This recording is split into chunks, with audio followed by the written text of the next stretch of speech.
大家好，我哋係心思，我哋希望大家可以按個讚，分享俾朋友，又或者訂閱我哋嘅頻道，等多啲人可以聽到我哋嘅故事啦。你有冇諗過愛嘅威力可以大到改變世界？我哋今日同大家介紹嘅就係安德魯霍奇斯嘅《艾倫圖靈傳》上冊呢本書。相信大家都見過咬咗一啖嘅蘋果標誌，據說嗰個標誌就係為咗向圖靈致敬。今日我哋先嚟同大家講一段愛情故事。艾倫圖靈1912年6月23號出世，巨蟹座，有個大佢4歲嘅阿哥，爸爸係駐印度嘅官員，媽媽係藝術家。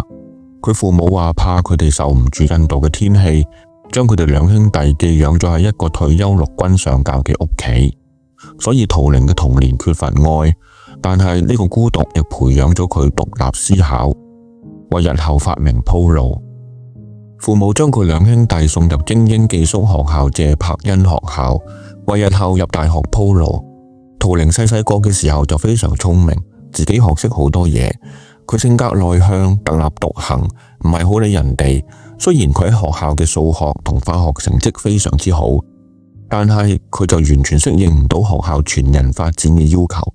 校長話要留喺公立學校，就一定要將個目標定喺成為有教養嘅人。如果你只係想做個科學專家，咁喺公立學校就嘥時間啦。校長出到口要佢退學，你都咪話唔驚。但係圖靈就當耳邊風，繼續我行我素。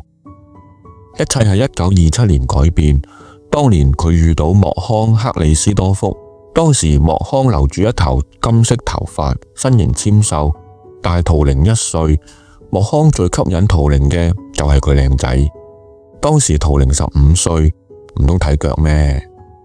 當時學校唔同宿舍嘅學生係禁止接觸。但係圖靈數學科跳班，所以佢最初就只可以同莫康上埋同一班數學堂。佢就喺上堂之前，又或者落堂之後，同莫康傾下相對論。後來俾圖靈發現莫康每個禮拜三晏晝落咗堂之後，佢都會偷偷地去圖書館。自此之後，圖靈就每一日都唔會返自己書房，留喺圖書館等莫康同佢一齊溫書。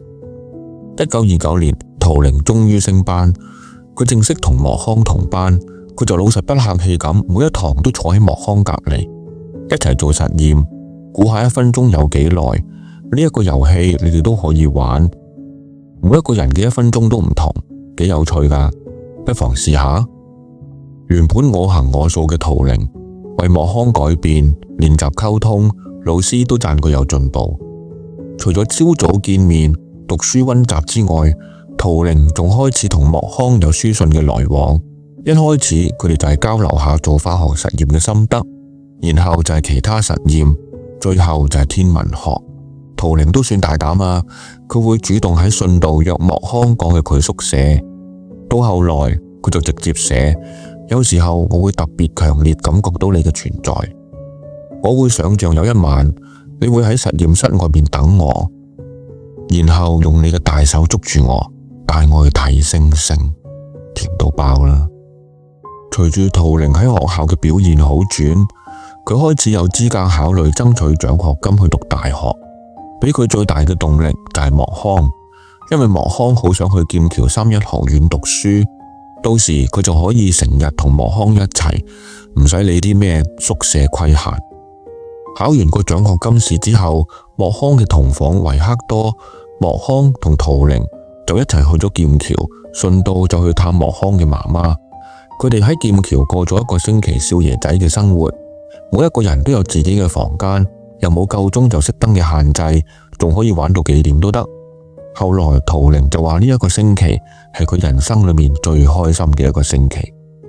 大家最開心嘅1個星期又係點過嘅呢？就圖靈同莫康嘅感情關係，圖靈好想測試下莫康有幾想同佢一齊。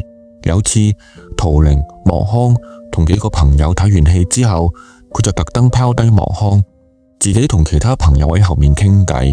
但係好明顯係圖靈自己睇嚟好寂寞，最終係莫康用眼神叫圖靈返去同佢一齊。佢諗莫康一定清楚知道圖靈有幾咁鍾意佢。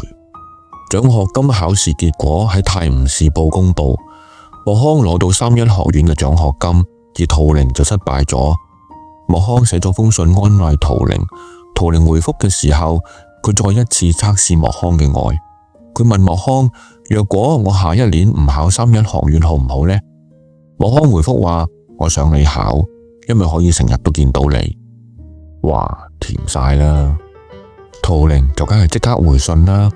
佢仲喺封信嘅結尾好強勢咁話：唔該，你唔好成日多謝我嘅信啦，好唔好？若果你一定要多謝我嘅話，我就俾你多謝我將封信寫得咁容易睇。結果呢一句就成為圖靈同莫康喺信度寫嘅最後一句說話。莫康飲咗受污染嘅牛奶，染上咗牛結核病。莫康病發，做咗2次手術，辛苦咗6日，喺1930年2月13日中午過身。莫康嘅死對圖靈造成重大打擊，令佢開始諗有關靈魂嘅事。莫康嘅死亦都激勵咗圖靈加倍努力去實現莫康嘅夢想。最終莫康嘅離去唔止係打擊，仲成為愛嘅力量，推動圖靈考到國王學院，成就咗莫康被逼終止嘅事，成為一個有數學腦袋嘅人。圖靈入咗劍橋國王學院之後，佢發現國王學院只係放大版嘅謝柏恩學校。佢繼續自己學習，後來得到老師馬克斯紐曼嘅啟發，提出圖靈機嘅概念，作為現代電腦嘅基石。佢用子彈輸入演算法執行任何任務，亦都奠定人工智能嘅基礎。若果唔係莫康，圖靈可能仲係一個怪人，未必會有圖靈機嘅構思。雖然圖靈機係理論，但係後來應用喺2次大戰，用嚟破解德軍恩尼格瑪機嘅密碼，改變世界。莫康嘅精神陪伴推動咗圖靈改變世界。若果冇莫康，圖靈仲係一個怪人。冇圖靈機，我哋亦都冇今日嘅電腦同埋人工智能。多謝莫康。你哋有冇其他睇法？大家留言傾下。我哋今日要講嘅就係咁多。本書仲有好多細節，例如圖靈機嘅運作、2次大戰嘅故事，仲有你知唔知道圖靈曾經想過結婚？有興趣嘅就買本書嚟睇下啦。我哋下次就講埋圖靈嘅下半生。我哋再講啦，再見。